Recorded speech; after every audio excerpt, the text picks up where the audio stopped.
Muy buenas tardes, estamos de nuevo en Constitución entre Todos, en el programa número 22, hoy martes 29 de octubre. Así que acá nos acompaña hoy Marcelo Molina, profesor en Historia, y como siempre Santiago Ali Brochot. Buenas tardes. Buenas tardes, agradecemos nuevamente la presencia de Marcelo Molina y seguiremos hablando, mezclando historia, derecho, política, hablando de la Constitución. El objetivo de este programa es hablar centralmente de la Constitución que vendrá, pero para hablar de la Constitución que vendrá hay que hablar de los orígenes constitucionales y de la historia. Por supuesto, y ya que acá tenemos a un profesor en Historia que también nos acompañó en el programa anterior, estuvimos hablando sobre procesos políticos, procesos históricos de Argentina, muchos relatos que se han construido en torno a personajes que actualmente todavía está muy debatido, el revisionismo histórico, y cómo nos han contado la historia, ¿no? O sea, cómo en la escuela, desde las instituciones ideológicas nos han contado los relatos, y cómo poder nosotros llegar a profundizarlo atravesando desde la política, desde otros análisis, como acá, dentro de la Constitución, cómo podemos nosotros abordar esto, ¿no? De contar la historia. Claro, sí, yo creo que Argentina ha sido uno de los países pioneros en el hecho del revisionismo, por el hecho de la historia mentida, ¿no es cierto? O sea, los malos en nuestro país fueron los héroes, los próceres realmente, y aquellos que más hicieron, fue tan enorme su tarea, como fue Belgrano, como fue San Martín, como fue en un aspecto distinto, pero apuntando hacia lo mismo, Mariano Moreno, que no se podían ocultar semejantes figuras, pero sí endiosarlas, como se ha hablado muchas veces, hacerlas de un bronce que quedara tan lejano para el resto de los argentinos que no pudieran intentar imitar esos ejemplos de libertad y de lucha por una gran nación. Y así se nos han entronizado una pila de pillos y de sinvergüenzas. Y como Rivadavia, que tiene la calle más larga de la ciudad de Buenos Aires. Rivadavia y bueno, Mitre. Rivadavia ha sido uno de los peores. Hay un pequeño gesto de Rivadavia después de que se ganó la guerra con el Brasil, que Argentina, bueno, el Río de la Plata la gana de punta a punta por tierra y por mar. Rivadavia vende la flota, vende los navíos de guerra que había, muchos eran alquilados, ¿no es cierto?, pero no las renueva en alquiler y se estaba en condiciones de hacerlo. 3 años después los ingleses toman Malvinas y teníamos un solo barco, la Sarandí, que obviamente no pudo hacer absolutamente nada. Mirá históricamente cómo se dan este tipo de situaciones. Y bueno, otro de los grandes monstruos y más peligroso por el hecho de que era un gran escritor realmente, me refiero en el aspecto literario, fue Mitre.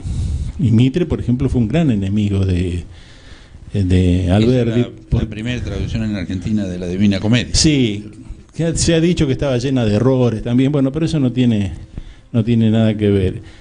Claro, esa era una de sus preocupaciones. Alberdi, que bueno, con esta idea que tenía de hacer un país nuevo, moderno,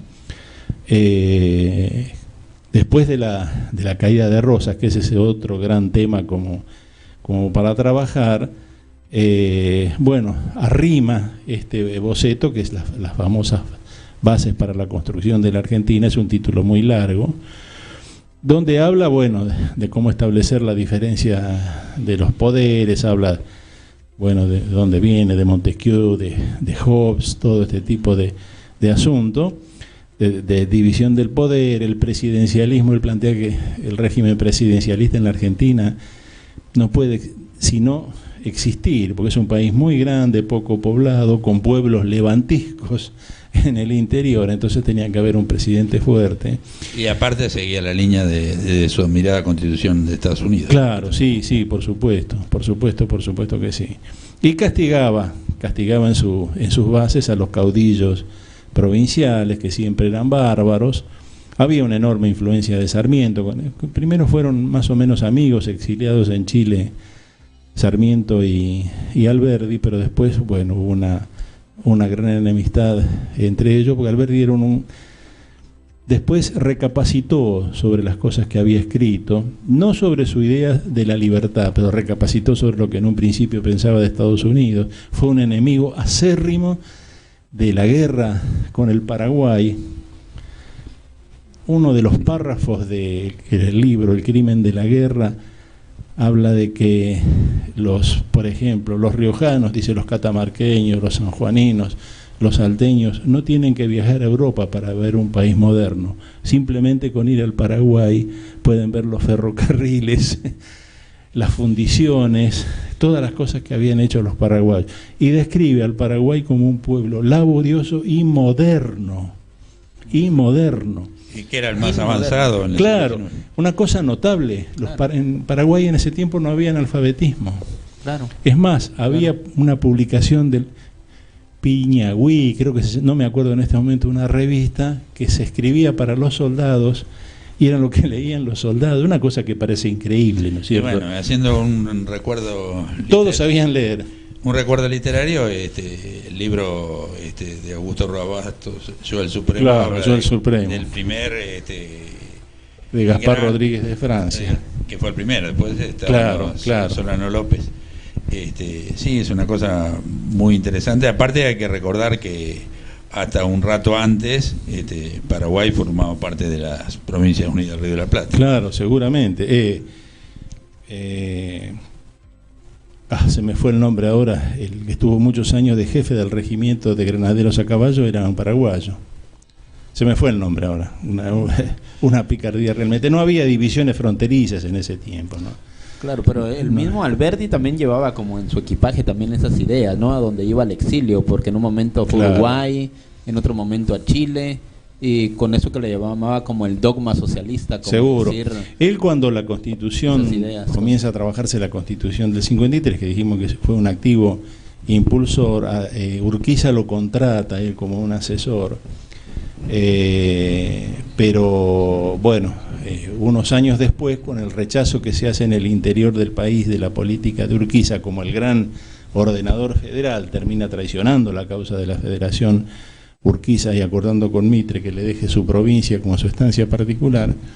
Lo despiden al pobre Alberdi y no encontró trabajo en nada absolutamente, y se fue a Europa, vivió en Francia más de 20 años hasta que muere en la absoluta pobreza, siempre escribiendo, dando clases de música, que era algo que sabía hacer. Pero él fue uno de los impulsores de la Constitución, y una idea que era muy de la época. Bueno, en un país realmente casi vacío como era la Argentina en ese tiempo, y eso que era la tercera parte de lo que es hoy, el hecho de poblarlo con colonias, de labriegos, de campesinos. ¿Y de dónde se los iba a traer? De Europa. Indudablemente. No había migración de los países vecinos en ese tiempo. De los sures, no la había. Europa.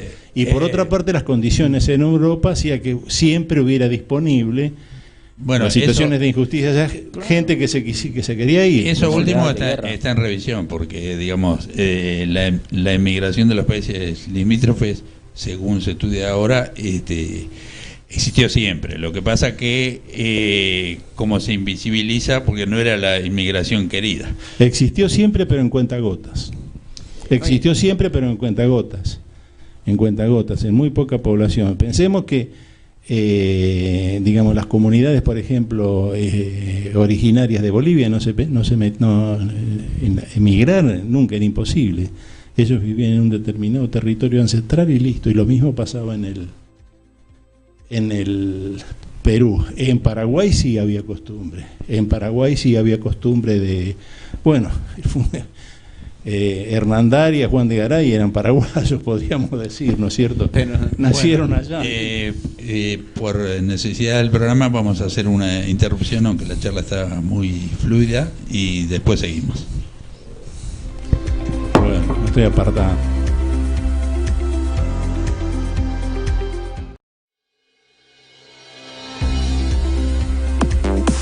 La Plata se viste de fiesta con los 1000 sabores. Arriba, arriba. te ofrece un servicio para 100 personas con 9 entradas de comidas diferentes, donde incluye mesa de recepción con más de 1000 bocaditos diferentes, variedad de entradas, sándwich de migas con variedad de gustos, plato elaborado a elección, calentitos varios y variedad de cazuelas, pernil de cerdo, lameado, show en su presentación, postre helado con show en su presentación, brindis, masas finas, secas, bombones, sidras y champagne, torta de aniversario, armado de cinta, mesa de dulces con cascada de chocolate y final de fiesta, show de pizza o show de pancho o café con medialunas. Este servicio también incluye metre, mozos, cocinero, vajilla y mantelería completa. Nos podés consultar al teléfono 425-2560 o en Facebook Catering Los Mil Sabores o en nuestra página web losmilsabores@hotmail.com o en nuestro local Avenida 44, número 1095, entre 16 y 17. Los Mil Sabores. Lego.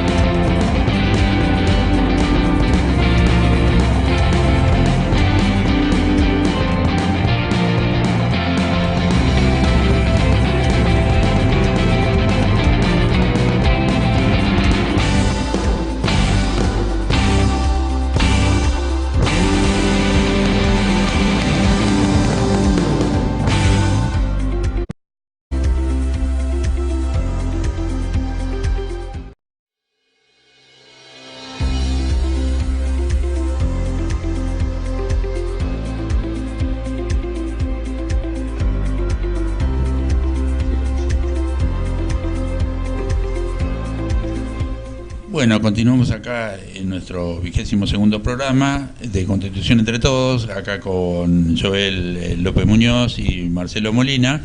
Estamos hablando, entre otras cosas, de Juan Bautista Alberdi, abogado tucumano, que hemos planteado, bueno, a mi entender, la profesión de abogado debe haber sido, junto con Dalmacio Vélez Arfiel, de los más instruidos que hubo, y bueno, y Moreno y Castelli y Belgrano al principio, ¿no? Bueno, lo que queríamos hablar también es la concepción de país desierto, que tiene que ver con gobernar es poblar, y remitiéndonos después a la historia, antes del 53 estuvo la campaña El Desierto de Juan Manuel de Rosas, y después la campaña del desierto por antonomasia, que sería la de General Roca. Podríamos hablar esas concepciones que significaron la población, lo que era, y los pueblos originarios que para Belgrano y San Martín existían, pero para el común de la población blanca, criolla o extranjera afincada en el país, no existían. No, los rechazaban. El hecho esto de que hablemos de los pueblos originarios, que los tratemos como hermanos que son, por otra parte, esto es algo muy que empieza con nuestro gobierno, con el gobierno de Néstor y de Cristina. Si nosotros vamos a la historia, a la literatura, a nuestros hermanos originarios del sur, a los Pampa, a los Mapuche, que más o menos eran lo mismo, no los quería nadie, pero no los quería absolutamente nadie. No había defensa en líneas generales, porque se había llegado a una situación de guerra constante en el desierto, donde era muy difícil establecer que los indios, no eran los indios, como yo a veces les digo a los alumnos, los indios de la serie El Zorro, que sí, don Alejandro, no, eran tremendos, eran guerreros, feroces, ¿no es cierto? Claro, a ellos los trataban de la misma manera, ¿no es cierto? Pero quiero decir que su derrota tuvo que ver, no tuvieron abogado, podríamos decir, defensor. Había dos modelos, el de la expansión al desierto, en tiempos de, no de la expansión antenciento, sino mantener las fronteras en tiempos de Rosas, tuvo que ver con también estabilizar la frontera y las estancias. Rosas llega a un acuerdo porque había habido desde la época de la colonia acuerdos con las tribus indígenas que, por ejemplo, Martín Rodríguez rompe, atacando tribus pacíficas que por eso mismo se vuelven tribus guerreras, y por los 30 llega Calfucurá, y Calfucurá somete a las otras tribus de aquí y desata una guerra constante contra el blanco. La expedición de Rosas fue contra Calfucurá. Calfucurá era un habilísimo político, él sabía todo lo que pasaba en el país, recibía los diarios, los leía, tenía secretarios que le escribían, que le analizaban cosas, por eso se le decía el capitán general del Imperio Pampa. Rosas combate contra él, lo vence y establecen un acuerdo de igualdad que se rompe en 1852. Calfucurá que dice, se fue Rosas, no está más, bueno, ahora tenemos la posibilidad de hacerlo, o sea, de saquear las estancias, llevarse las vacas y venderlas a Chile. Rosas hasta los había hecho vacunar contra eso era uno de los acuerdos. O sea, los indígenas recibían una vez por año, lo llamaban los vicios, que era azúcar, tabaco, ginebra. A los jefes indios se les daban uniformes de oficiales, pero se tenían que vacunar contra la viruela. Los indios solían decir, Juan Manuel, muy bueno pero muy loco. No fue lo mismo, claro, que cuando se usó el Remington, el telégrafo y el ferrocarril con la campaña de Roca, que ya para cuando la campaña de Roca, de acuerdo a toda una política militar de 2 años anteriores, ya la mayoría de las tribus estaban vencidas en líneas generales, no habían perdido gran parte de sus guerreros. Y bueno, ¿por qué pasa esto? Esto no fue para estabilizar ninguna frontera, fue para extender el país, porque estaba el proyecto que se iniciaba llamado agroexportador, la Argentina como país productor de cereales y carne. Para eso hacía falta espacio. ¿Y quién trabajara eso? El criollo difícilmente se iba a bajar del caballo, que había nacido a caballo para estar arando la tierra. Ahí es donde es la necesidad de poblar el país. Claro, y aparte ya, no sé acá cuando entraron exactamente, vos por ahí quizás lo sabés, los frigoríficos, pero en la época de Rosas estaban los saladeros y la exportación era muy relativa. La primera industria. Pero después con los frigoríficos ya la ganadería tomó otro cariz. En 1894-95 se establecen en Entre Ríos y después, bueno, pocos años después acá en Berisso, sobre el río. Claro, pero ya alguien estaría pensando antes en ese tema, porque en Inglaterra supongo que serían bastante anteriores. Claro, lo que pasa es que en 1888, creo, 89 o 87, se descubre el frío artificial. Los franceses, viene un barco francés, se llama justamente Le Frigorifique, y ahí venían cámaras para congelar la carne. Entonces, bueno, ya se podía llevar sin problema. Antes se llevaba el ganado en pie, las vacas vivas, se las mataba allá. Ahora era mucho más sencillo. Entonces, bueno, hay un crecimiento económico notable y hacía falta mano de obra, y las guerras y la situación de injusticia en Europa siempre tenían gente para enviar. Había una competencia muy grande entre las empresas de migración yanquis y las argentinas para ver quién se apoderaba de los contingentes de inmigrantes, ¿no? Para traer. La gente elegía o el norte de América o Argentina. ¿Sí? Claro, eran acá quedaba muy lejos, pero bueno. Volviendo a un tema que tiene que ver con las raíces de nuestra nacionalidad, la cuestión de la valoración de los inmigrantes de distinta manera. Acá todavía en el artículo 25 de la Constitución habla fomentar la inmigración europea. Sigue estando ese artículo que habría que modificarlo en una nueva Constitución seguramente, porque ahí refleja una cuestión racista, desprecio por lo nuestro y por lo cercano.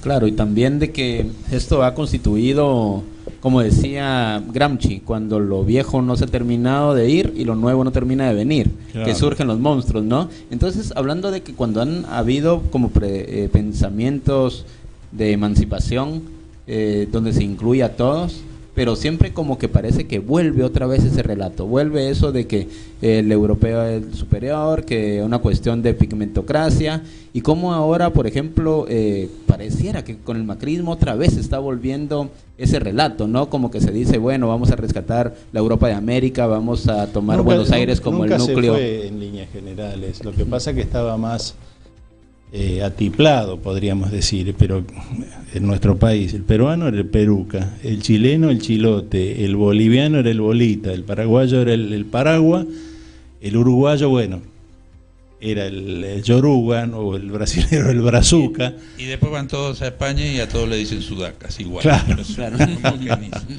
Que eso, bueno, fue por la crisis. Pensemos que durante el peronismo Argentina era un país potencia y alimentó a generaciones de españoles e italianos y franceses, porque éramos muy ricos en ese tiempo, con carne y cereales, por las clases más pobres de estas regiones. Debido a la guerra, la Argentina hizo mucho por ese tipo de cosas, en otros tiempos, por supuesto. Ellos ni se quieren acordar de este tipo de cosas, pero no tiene importancia. Pero ese hecho de eso se mantiene, indudablemente se mantiene. Pero aparte es que hubo un momento en que la población blanca era muy superior. En la Argentina históricamente había muy poca población indígena. Se habla de que en la colonia, cuando llegan los conquistadores, habría 50.000 indios en lo que hoy es la Argentina. 50.000 indios, cuando Bolivia tenía 2 millones, sí, o 3, y Perú tendría 9 o 10, y México ni hablar. Había montones de gauchos que eran mestizos. No, eso ni hablar, por supuesto. Sí, porque de argentinos tienen sangre originaria, es que es un montón. O sea que un 70% de argentinos tienen por lo menos algo. No, un 50. Bueno, hay dos mediciones, una decía el 50, otra el 65. No, pero el 50 es la que no tiene ninguna importancia, porque de ese 50 hay mucho que lo sacás nada más que por el ADN, no por el aspecto físico que tengan. Los que hicieron mucho para que no desaparecieran los llamados indígenas originarios aquí fue el peronismo, los planes de salud de Ramón Carrillo. Si no, los pueblos originarios se hubieran terminado en serio. Pero curar la lepra, el sarampión, la viruela especialmente, que era un veneno para nuestros hermanos, el chaga, toda la porquería, las tuberculosis, ni hablar, esos fueron los planes de salud que hizo el peronismo. La caída del peronismo termina con esto. Y recién puede comenzar a retomarse, que tampoco hay tiempo, cuando el gobierno de Cámpora y de Perón, y después recién con los gobiernos de Néstor y de Cristina. Y ahí también quisiera mencionar algo, porque se habla mucho de la plurinacionalidad, pero ¿en qué ámbito debemos nosotros tocarlo? ¿En lo político, en lo constitucional? Porque pasa también en otros lugares, a países de América Latina, donde se habla pluriculturalidad como algo exótico. Es un tema importante, pero lo vamos a dejar para después del intermedio. Es un tema que ya tratamos en otras ocasiones, pero es un tema tan profundo y tan importante que lo seguiremos hablando. Ahora pasamos un intermedio y seguimos en este programa. Sí, es muy importante. Yo te digo una cosa.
población indígena, menos inmigración europea, de que tendríamos que discutir seriamente la cuestión de la plurinacionalidad acá, y es un tema que Moira Millán también plantea y que ha tenido disidencias con el resto de las armadoras del 34 encuentro que se hace ahora en La Plata la semana que viene, porque si bien con Forceps salió del anterior encuentro de que iba a ser un encuentro plurinacional, ella considera que en la práctica no es así, y que si bien avanzaron en algo, no se puede hablar de plurinacional a este encuentro. Y que bien nos encontramos en este problema planteado cuando ocurre algún acontecimiento, como ahora está esta oleada feminista, el encuentro de mujeres en La Plata.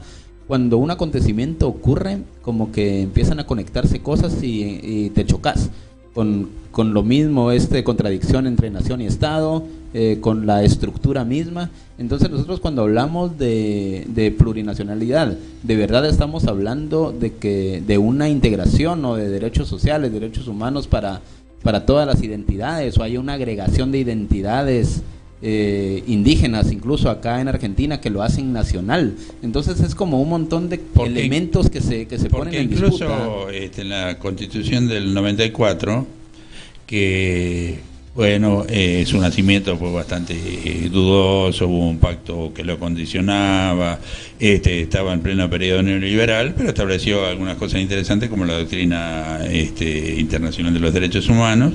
Y en el 75-17 hablaba de cosas muy interesantes que después en la práctica no se llevaron adelante, y que con la última modificación del Código Civil tampoco se profundizó eso, que era la persistencia étnica y cultural, el bilingüismo y el reconocimiento de las comunidades como pueblos originarios, que no se usa esa palabra. Claro, a ver, Marcelo, ¿qué pensás vos? Yo creo que vamos camino a eso, pero son procesos políticos muy profundos y hace muy poquito tiempo que estamos trabajando. En tiempo histórico no es nada, no llegan a ser unos segundos simplemente. O sea, todas estas cosas hay que masticar, porque hay muchísimo entusiasmo entre la militancia y nos damos cuenta que es bueno, pero hay que trabajar mucho, hay que hacer mucha política.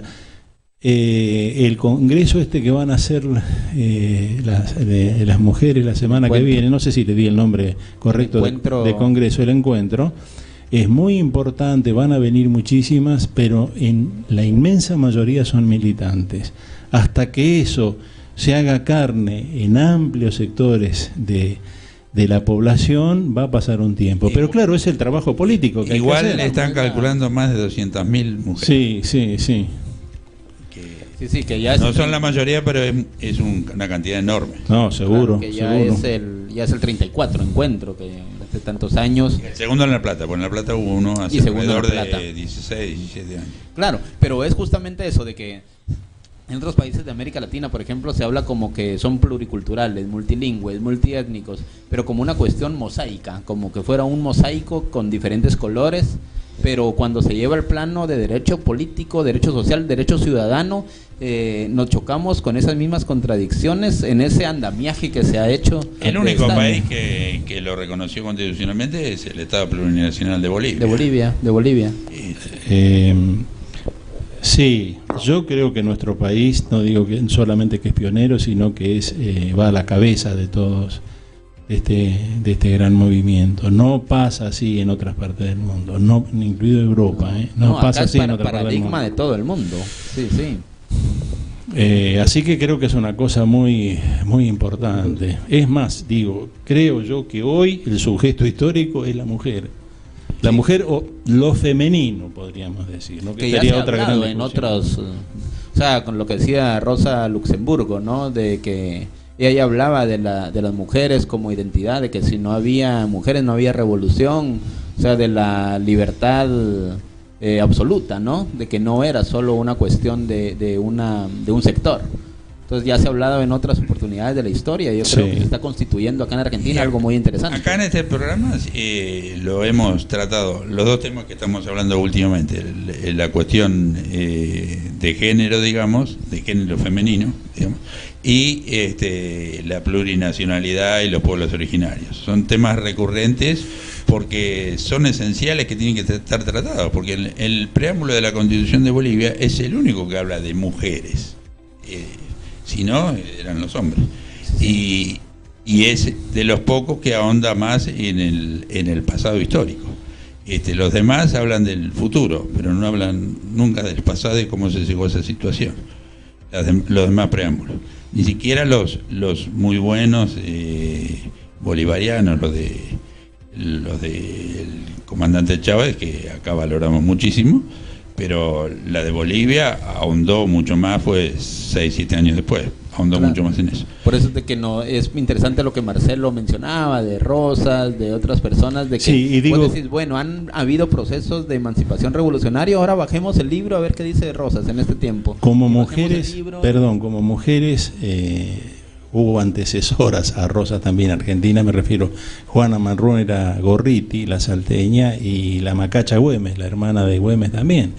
Y Mariquita Sánchez Thompson, por más que fuera oligarca. Sí, pero estas mujeres eran de lucha, de guerra, de país invadido, y tenían una visión muy clara, y a pesar de que pertenecían a la oligarquía, claramente a la oligarquía, ellas tenían una visión muy importante de la mujer. Y bueno, ni hablar el caso de Juana Zurduy, ¿no? Y de Micaela Bastidas. O Micaela Bastidas, claro, tantísimas mujeres.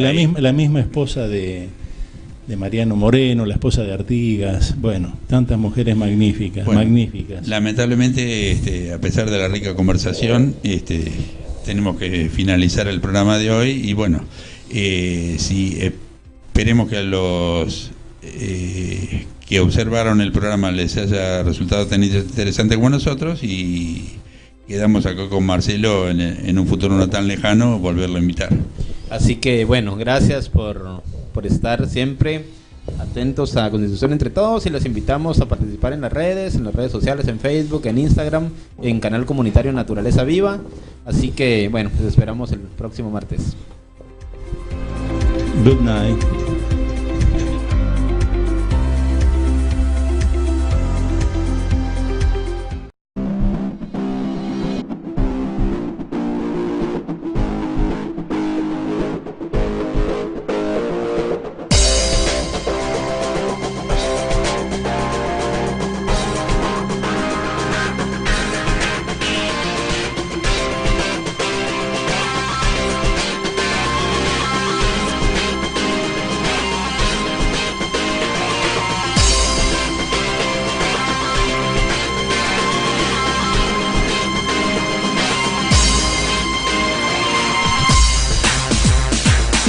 Canal Comunitario Naturaleza Viva. Seguinos en nuestras redes sociales. En YouTube, Canal Comunitario Naturaleza Viva. Entrá y suscríbete. En Facebook e Instagram, seguinos como CC Naturaleza Viva.